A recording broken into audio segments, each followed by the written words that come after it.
You ask Tiger to solve. This deals with linear equations with one unknown. The final result is x equals 6. Let's solve it step by step.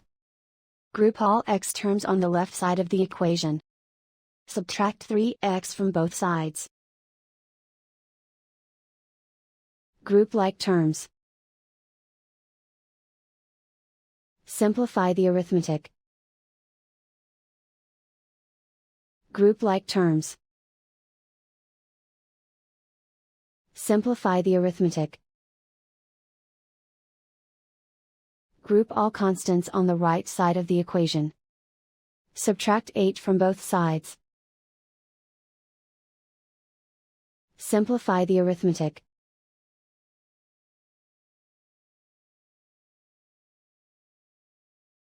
Isolate the x. Divide both sides by 2. Simplify the fraction. Find the greatest common factor of the numerator and denominator. Factor out and cancel the greatest common factor. And so the final result is x equals 6.